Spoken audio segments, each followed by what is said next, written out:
오늘 주신 주님의 말씀을 함께 보겠습니다. 에베소서 1장 7절의 말씀이 되겠습니다. 다 함께 한 목소리를 보겠습니다. 시작. 우리는 그리스도 안에서 그의 은혜의 풍성함을 따라 그의 피로 말미암아 속량 곧 제사함을 받았느니라. 아멘. 오늘은 기독교 교리 가운데 매우 중요한 속량, 리더십 시간에 대해서 함께 말씀의 은혜를 나누고자 합니다. 속량되었다, 또 구속되었다는 이 말은 십자가의 진리 가운데 매우 중요한 부분을 차지하고 있는 그런 말씀이고 메시지가 되고 있습니다. 이것을 이해하기 위해서는 세상 모든 것에 대하여서는 값이 매겨져 있다고 한 사실을 우리 먼저 인정을 해야 합니다. 존재하는 모든 것에는 값이 매겨져 있다는 겁니다. 우리가 모를 뿐이지 사실은 다 값이 있습니다. 그 가치의 크기만큼, 무게만큼 반드시 대가를 지불해야만 합니다. 값을 지불해야만 그것을 누릴 수가 있습니다. 그 정당한 값을 치르지 않으면 그것은 온전히 내 것이 될 수가 없는 겁니다. 우리 자신에 대해서도 값을 제대로 지불해야만 합니다. 나에게 값을 지불해야 되는 거예요. 나로서 제대로 살아가기 위해서는 나에게 값을 지불해야 하는 것입니다. 나에게 정성을 쏟아야 돼요.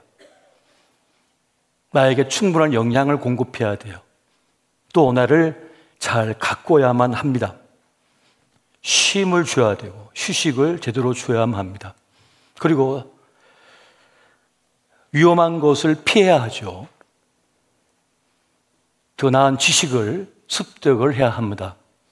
그렇게 나에게 정당한 값을 치러야만 나는 괜찮은 사람이 될 수 있고 더 나은 사람이 될 수 있는 겁니다. 나를 함부로 다루면서 위험한데 막 집어던지고 몸에 나쁜 거 막 먹으면서 나쁜 친구가 어울리면서 위험한 곳에 나를 막 아무렇게나 내던지면서 나는 괜찮은 삶을 살 거야 한다는 것은 말이 되지 않죠. 심은 대로 거두는 것이기 때문에 그렇습니다. 인풋이 있어야 아웃풋이 있다는 말이 있잖아요. 심고 거두는 원리잖아요. 내가 좋은 걸 원하면 이런 몸부터 밭을 잘 가꿔야만 됩니다. 정성껏 거름을 주고 물을 대고 돌멩이는 걷어내고 잡초도 뽑고 정성스럽게 씨앗을 심어서 가꿔야죠. 그리고 나서야 가을날에 아웃풋이 있는 겁니다. 풍성한 열매를 거둘 수 있는 거잖아요. 그래서 인풋이 있어야 아웃풋이 있는 것은 심고 거두는 성경의 아주 중요한 진리가 됩니다. 그리고 무엇이든 그렇게 값을 지불해야만 진짜 내 것이 될 수가 있는 거죠. 왜냐? 세상엔 공짜가 없거든요. 세상은 공짜가 없습니다. 내가 그냥 얻은 것 같지만 사실 그건 누군가 대가를 치른 거예요. 내가 큰 고생 않고 지금까지 자랐다? 엄마 아빠가 대가를 치른 겁니다. 대신 값을 치러준 거예요. 대신 값을 치러주었기 때문에 내가 그걸 누리는 거죠. 공짜가 아닙니다. 지금 우리가 자유 대한민국에 살고 있습니다. 전쟁이 없습니다. 누군가 대가를 치러줬기 때문입니다. 지금도 대가를 계속해서 치르고 있습니다. 제가 15년 동안 군 생활을 하고 공군 장교로 생활을 했습니다. 군종 장교로. 그래서 탱고라고 하는 훈련을 받아본 적이 있어요. 이런 한미납사에서 하는 훈련인데 깊은 벙커 안에 들어가 있는 겁니다. 삼중겹으로 되어 있는 그 지하 벙커에 들어가면 원자탄이 떨어져도 괜찮은 곳이에요. 그곳에서 3명 군용 장교가 선발돼서 들어갔는데 공군 대표로 제가 들어갔습니다. 육군 대표, 해군 대표, 공군 대표 들어가서 미군들과 같이 훈련을 하는데 그때 2010년도에는 우리나라 사회에서나 세계적으로 드론이라는 것이 존재하지 않았어요. 그런데 이미 그 작전 속에 드론이 등장했어요. 그러니까 알려지기 전에 이미 드론이 전쟁에 사용되고 있었던 거예요. 작전상. 그러니까 얼마나 앞서가고 있나요? 그리고 그 작전을 이루기 위해서 이미 전략을 다 짰어요. 그러니까 이 평화가 유지되기 위해서는 지금 대가를 누군가 지불하면서 적의 공격에 대비하여 준비를 하고 있다는 거죠. 전쟁을 대비하고 있는 거예요. 그러니까 지금 우리가 누리는 모든 것은 사실은 공짜가 아니라 값을 누군가 정당하게 지불하기 때문에 누릴 수 있는 평화이고 자유인 것입니다. 우리 관계에서도 마찬가지죠. 관계에서도 대가를 정당하게 지불되어야 그 관계가 유지될 수가 있는 거예요. 그래서 직장 생활도 마찬가지, 인간관계도 마찬가지, 그 값을 우리는 늘 지불하고 있는 것입니다. 꿈을, 비전을 원한다면 그 꿈을 위하여, 비전을 위하여 대가를 반드시 지불해야만 그것이 내 것이 될 수 있는 것입니다. 그냥 주어지는 것은 어떤 것도 없기 때문에 그래요. 반드시 대가를 지불해야만 되는 것입니다. 목회자도 대가를 지불해야만 합니다. 지난 월요일 날 저와 함께 공부했던 목사님이 목회에 큰 어려움이 있어서 저에게 전화를 걸어 오셨는데, 그래서 제가 그 목소리가 시원찮아서, 심상치 않아서 청주에 오세요, 청주에 오세요. 제가 밥 한 끼 대접하겠습니다 라고 했더니 부부가 찾아왔어요. 그래서 저 아내랑 둘이서 그 두 부부를 함께 만나서 대화를 나누면서 밥 한 끼를 대접하고 그 이야기를 들어주었어요. 목회에 큰 어려움을 만나서 쓰러져서 병원에 실려가 수술도 받고 막 이런 상황이었던 거예요. 그런데 이제 며칠 지나서 통화를 하게 됐는데 너무너무 고맙다는 거예요. 목사님 너무 고맙습니다. 위로가 크게 되었고 많은 은혜를 받았어요 하시는 거예요. 그러면서 제가 그런 얘기를 했습니다. 목사님, 지금 목사님은 대가를 지불하고 있는 겁니다. 그 30년이 넘은 교회를 이제 이어받았는데 이제 1년 반 됐는데 힘들다는 거예요. 그래서 제가 그랬어요. 목사님, 그 교회를 개척하신 목사님은, 지금까지 키우신 그 목사님은 30년 동안 얼마나 많은 피를 흘리고 땀을 흘리고 부르짖어 기도했겠느냐. 근데 목사님은 고작 이제 1년 반 됐는데 힘들다고, 물론 힘들었겠지만은, 그러나 지금 목사님은 대가를 지불하고 있는 겁니다. 그 교회의 진정한 리더십이 되기 위하여. 그냥 되는 건 없지요. 안 그렇나요? 그냥 저절로 모든 게 다 됩니까? 그 값을 지불하지 않으면 진짜 내 것이 될 수 없고 내 교회가 될 수 없고 진정한 리더가 될 수 없는 거죠. 그런 대화를 나눴는데요. 마찬가지입니다. 교회도 장로님이든 권사님이든 아흔 집사님이 교사든지 순장이든지 일대 지도자 리더이든지 상관이 없이 그 직분의 크기만큼, 무게만큼 십자가가 주어져 있고 대가를 지불해야 되는 겁니다. 대가를 지불하지 않고서 어떻게 존경과 사랑을 받으며 그 일을 감당할 수가 있겠습니까?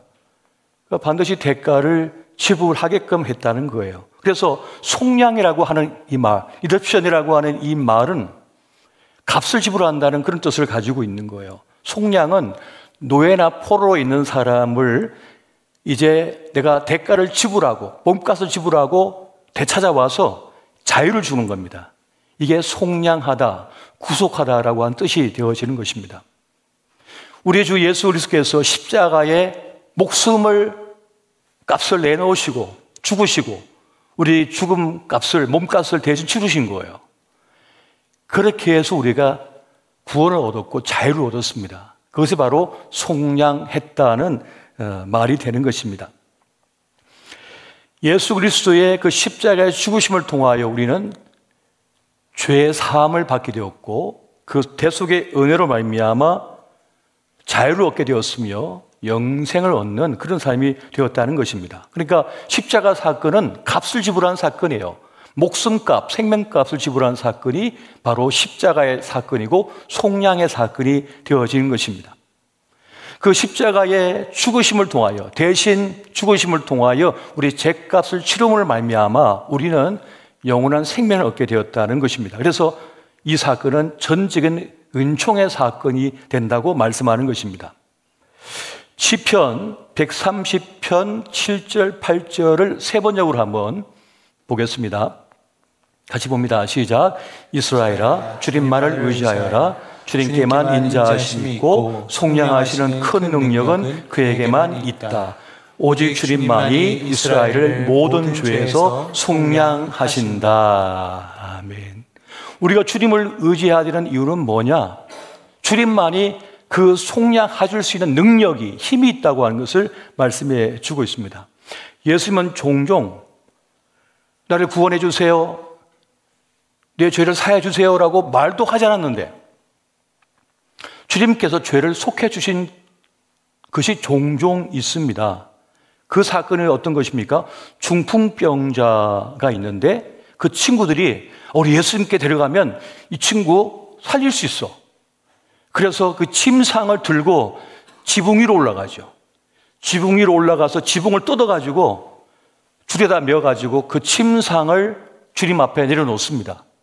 그때 이 장면을 보신 우리 예수님께서 놀라운 말씀을 하죠. 여러분, 마가복음 2장 10절에서 12절 말씀을 보겠습니다. 같이 봅니다. 시작. 그러나 인자가 땅에서 죄를 사하는 권세가 있는 줄을 너희로 알게 하려 하노라 하시고 중풍병자에게 말씀하시되 내가 내게 이르노니 일어나 내 상을 가지고 집으로 가라 하시니 그가 일어나 그 상을 가지고 모든 사람 앞에서 나가더니 그들이 다 놀라 하나님께 영광을 돌리며 이르되 우리가 이런 일을 도무지 보지 못하였다 하더라. 아멘. 주님께서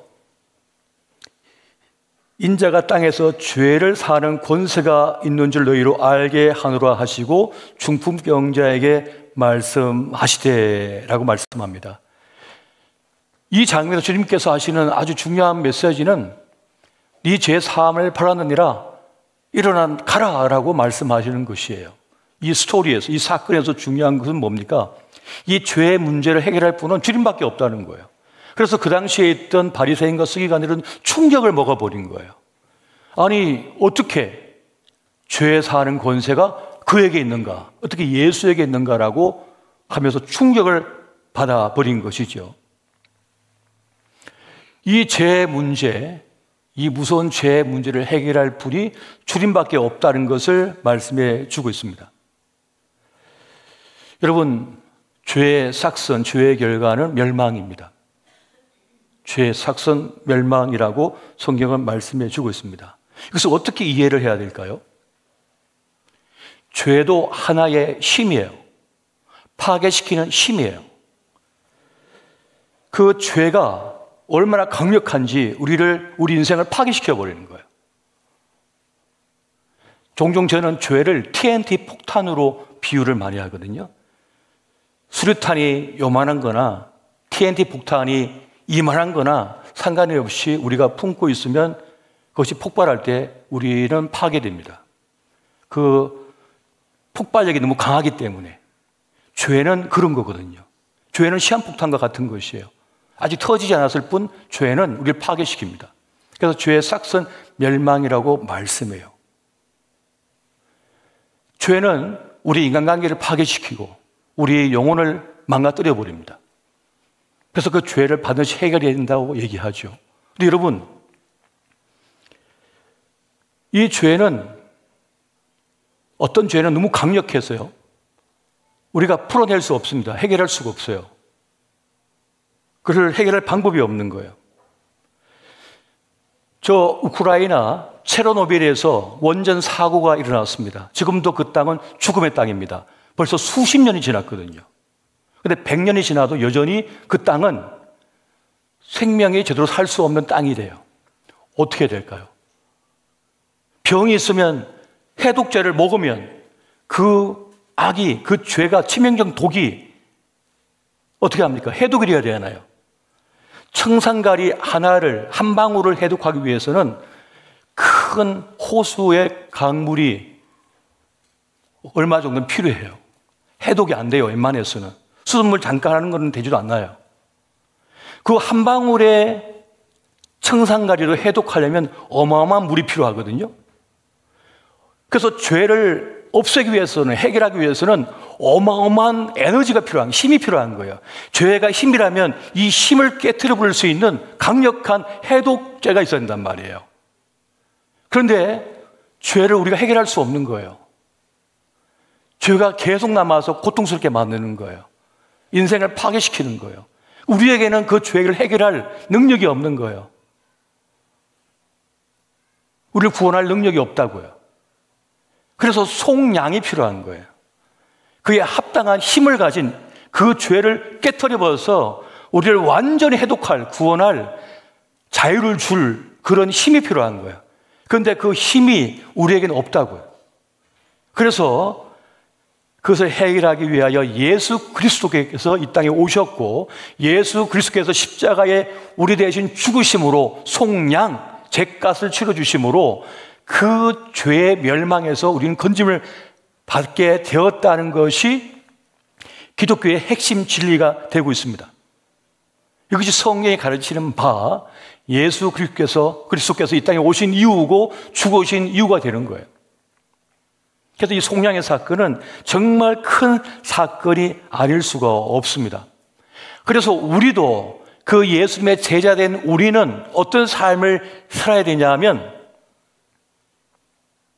누군가를 용서해주고 누군가를 죄에서 벗어나게 해주는 그런 사명을 우리가 가졌다는 겁니다. 교회의 사명이 여기에 있는 거예요. 우린 주님처럼 못하지만 그래도 주님을 따라서 할 수 있는 것이 있습니다. 나에게 실수한 사람, 잘못을 한 사람, 죄를 지은 사람을 용서해 줌으로써 그 사람을 죄에서 벗어나게 할 수 있어요. 그 죄의 고통에서 벗어나게 할 수 있습니다. 그래서 요한복음 20장 23절 보면 이렇게 말씀합니다. 너희가 누구의 죄든지 사하면 사하여 줄 것이요 누구의 죄든지 그대로 두면 그대로 있으리라 하시니라. 나에게 나쁜 일을 한 사람이 있습니다. 함부로 한 사람이 있습니다. 내가 그를 용서해 주면 그 사람의 죄가 해결됩니다. 용서해 주지 않으면 그 사람의 죄가 계속 남아 있습니다. 나에게 행한 죄가, 나를 아프게 한 죄가 그에게 계속 있는 거예요. 그런데 내가 그를 용서해 주면 그가 자유함을 누릴 수 있게 되는 거예요. 주님께서는 이 죄의 문제를 해결하기 위하여 그 죄에 매여 있는 사람을 풀어주기 위하여 이 땅에 오셨다는 사실입니다. 그런데 죄는 얼마나 강력한지 우리를 계속 붙들고 있습니다. 여러분 로마서 7장 23절 같이 한번 보겠습니다. 자, 시작. 내 지체 속에서 한 다른 법이 내 마음의 법과 싸워 내 지체 속에 있는 죄의 법으로 나를 사로잡는 것을 보는도다. 아멘. 성령의 생명의 법이 아니라 죄의 법이, 사람을 파괴하는 그 법이, 죄의 법이 자꾸 나를 끌어간다는 거예요. 죄 쪽으로 끌어간다는 겁니다. 그래서 죄를 짓게 한다는 것입니다. 그래서 묶여서 나오질 못하는 거예요. 아픔 속에 계속 있는 거예요. 우리는 가장 가까운 사람, 사랑하는 사람, 보호해 줄 사람에게 해를 끼칠 때가 많습니다. 가장 가까운 가족 안에서 상처를 줄 때가 많아요. 아버지가 딸에게, 아버지가 아들에게, 엄마가 아들에게, 엄마가 딸에게, 혹은 자식이 부모에게, 형제끼리 상처를 주고 아픔을 주고 평생 씻을 수 없는 고통을 주는 일들이 종종 있습니다. 그것이 큰 고통이 되고 있어요. 그래서 평생 그것에 묶여 살아가는 거죠. 그게 묶여 살아가는 거예요. 끊임없이. 그 일 때문에, 그 사건 때문에, 그 상처 때문에, 그 죄 때문에 평생 벗어나지 못한 채 그 다음 인간관계를 맺을 때도 문제가 돼요. 그 지난 과거의 상처, 아픔, 문제 때문에, 그 트라우마 때문에 사랑하는 사람 만났지만 사랑을 제대로 못 나눠요. 결혼관계를 제대로 이어가지 못해요. 부부생활을 제대로 못해요. 그 상처와 아픔이 계속 그를 고통스럽게 만들어서 뒷다리를 붙잡고 계속 흔들고 있거든요. 제대로 걸어갈 수가 없는 거예요. 너무 큰 상처 혹은 거절감 혹은 비난, 비판 혹은 저주 뭐 이런 것을 받은 이들은 그 큰 상처 때문에 좋은 사람 만나도 그 사람이 진짜 나를 아껴주고 있고 나를 사랑해주고 있고 나를 신뢰해주고 있는데 의심하는 거예요. 나를 사랑할 리가 없어. 엄마 아빠로 나를 버렸는데 이 사람이 나를 사랑해 줄 리가 없어. 아껴줄 리가 없어. 나를 돌봐줄 리가 없어. 나를 버리기 전에 내가 먼저 버려야지. 그 사랑을 견딜 수 없는 거예요. 그 상처 때문에 제대로 된 사랑을 할 수가 없는 거예요. 존중받지 못했기 때문에 다른 사람이 존중할 때 분명히 날 존중하지 않을 거야. 나를 기만하고 있을 거야. 날 속이고 있을 거야. 의심하는 거예요. 진정한 사랑을 경험해 보지 못했다 보니까 나중에 진짜 사랑을 받아도 그 사랑을 받을 능력이 없는 거예요. 이 모든 죄, 이 모든 상처, 아픔은 어디서 온 것입니까? 우리는 이건 죄가 아니에요. 이건 죄가 아니라고 합시다. 악수. 여러분, 수탄에다가 TNT 폭탄에다가 꽃을 붙여놓고 색종이를 오려다 붙여놓고는 이거는 폭탄이 아니야. 케이크야, 케이크. 라고 아무리 기만을 해도 조건에 맞으면 터져버리잖아요. 안 그렇습니까? 이거는 휘발유가 아니야. 이건 물이야, 물. 이건 참기름이라고 하자. 그렇게 이름표를 붙여놓는다고 해서 그게 어떤 불꽃이 튀면 어떡합니까? 아무리 참기름이라고 얘기를 하고 아무리 물이야라고 얘기해도 실체는 휘발유니까 불이 붙어버리잖아요. 확 타오르잖아요. 속일 수 없다니까요.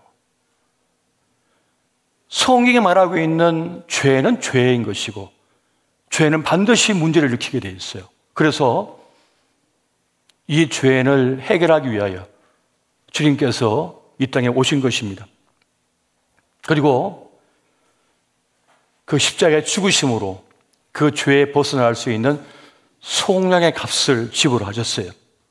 그래서 주 예수 그리스도를 영접하고 주님 안에 있는 사람은 그 십자가 대속의 속량의 은총을 이제 내 것으로 부여받아서 이제 죄를 벗어나서 자유를 누리는 사람이 될 수가 있게 된 것입니다. 그래서 죄에서 해방된 사람은 자유를 누리는 거예요. 주님 안에서 자유를 누려버린 거예요. 주님께서 그것을 해결하셨기 때문에 그러한 것입니다. 주 예수 그리스도를 믿으십니까? 네. 그렇다면 주님 안에서 여러분들은 죄의 속량을 받으신 거예요. 구원을 받아버린 거예요. 더 이상 그 죄가 우리를 어찌할 수 없는 자리에 서게 된 것입니다. 진정한 자유와 행복을 누리게 되는 거예요. 이것이 주님께서 행하신 놀라운 일입니다. 이것을 과학적으로, 이성적으로, 합리적으로 어떻게 해석할 수 있습니까? 라고 묻는다면은 살아보면 압니다. 진짜는 증명돼야 되잖아요. 진짜는 증명돼야 되는 거 아닙니까? 그런데 이미 기독교의 복음은 증명이 되었습니다. 인류사를 통하여, 기독교 역사를 통하여 증명이 되었습니다. 속죄, 속량의 결과가 무엇인지 이미 증거가 됐고 증명이 다 되었습니다. 제 자신의 삶을 돌아보아도 이미 다 증명이 됐어요. 그래서 예수 그리스도의 십자가의 그 사건, 속량의 사건은 우리에게 큰 축복이며 진정한 자유와 행복을 누리게 하는 그런 은혜가 있는 것입니다.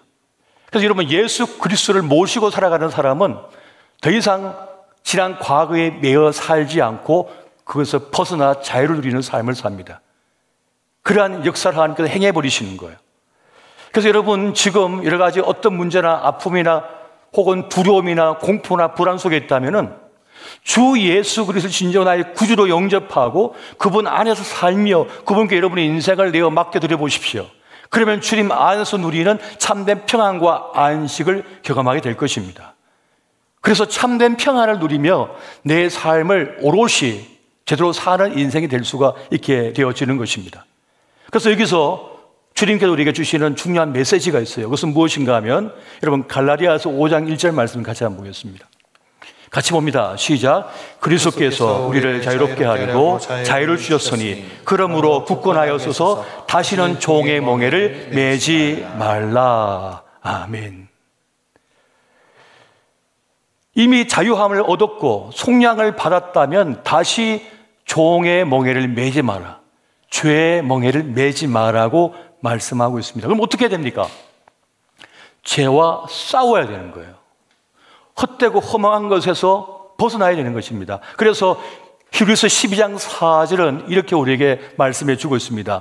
너희가 죄와 싸우되 아직 피 흘리기까지는 대항하지 아니하고. 피 흘리면서까지 죄를 대항하여 죄 속에 끌려다니지 말아야 한다는 것을 말하는 것입니다. 자기 인생을 망가뜨린 젊은이를 본 적이 있습니다. 제가 20살 저 양계동 교회에서 전수사 생활을 할 때 교회에서 먹고 자고 2년 동안 하는데 새벽 예배 때마다 뒷자리에 꼭 앉아있다 가는 4명의 20대 여성들이 있었어요. 그런데 예배만 자꾸만 드리고 가서 한 번은 목사님이 저에게 누군지 물어봐라 그러시는 거예요. 그래서 예배 끝나고 나갈 때 제가 딱 막아서서 물었죠. 누구신데 우리 교회 이렇게 오랫동안 새벽 예배에 오시는데 이제 주일날 오셔서 예배 같이 드리면서 신앙생활 합시다 그랬더니 올 수가 없대요. 그런데 제가 그 20살 때 봤을 때 미스 코리아보다 더 예뻤어요. 너무 예쁜 아가씨들이에요. 저하고 나이가 거의 동갑이거나 그랬던 것 같아요. 그런데 나중에 알고 봤더니 고급 요정에 다니는 아가씨들이었어요. 강남에 거물급들이 다니는 그런 게 있나 봐요. 근데 거기에 어떻게 발을 들여놓게 돼가지고 이제 거기에 다니는 거죠. 차도 정말 좋은 차를 타고 다니고 상상할 수 없는 그런 생활을 하고 있더라고요. 그런데 그것이 아무리 돈을 많이 벌게 하고 남보다 넓은 집에 살게 하고 있지만은 그 젊은 20대의 인생을 저당 잡혀서 다른 사람의 놀이개가 되어서 살다 보면 그 20대의 꿈 많은 젊은은 어떻게 되겠습니까? 그 예뻤지만 나중에 그 꽃이 꺾일 것이고 짓밟힐 것이고 남의 놀이개로 살다 끝날 거 아닙니까? 중년 남자들의 놀이개로 살다가. 그래서 그건 아니라고. 그건 벗어나야 된다고. 나도 같이 20대지만 그렇게 살면 안 된다고 얘기를 했어요. 본인의 몫이지만, 본인들의 몫이지만, 나중에 시간이 흘러 한 자매는 그걸 뛰쳐나왔어요. 그래서 인사하고 나중에 가더라고요. 피 흘리기까지 자기의 인생을 지켜내고 살려내기 위해서는 피 흘리기까지 싸워야 된단 말이에요. 자기 인생이 그 죄로 인하여 악한 것으로 인하여 험한 것으로 인하여 끝나지 않도록 자기를 지켜낼 책임이 자기에게 있다고요. 주님께서는 그 속량값을 지불하심으로 길을 열어놓으셨어요. 그럼 우리 몫이 있는 거예요. 우리 몫이. 내 삶을 먼저 사랑하는 겁니다. 내 삶을 아끼는 겁니다. 내 인생을 소중히 다루는 겁니다. 내 몸을 아끼는 겁니다. 내 인생을 귀하게 여기는 겁니다. 거기서부터 출발하는 거예요. 나는 다른 사람 놀이개로 살 수 없어. 난 다른 사람 도구로 살 수가 없어. 내 인생은 내가 살아낼 거야. 내 인생의 주권은 나에게 있으니까. 하나님께서 내 몫의 삶을 주셨으니까 내 몫의 삶을 살아야 될 거 아니에요. 그러면 피 흘리기까지 싸울 수 있는 책임이 우리에게 있다는 것입니다. 그것이 있는 것이에요. 여러분, 내 인생의 그림은 내가 그려야 됩니다. 부모님이 대신 그려줄 수가 없어요. 스포츠는 해줄 수 있죠. 그러나 내 인생의 그림은 내가 그려야 되는 거예요.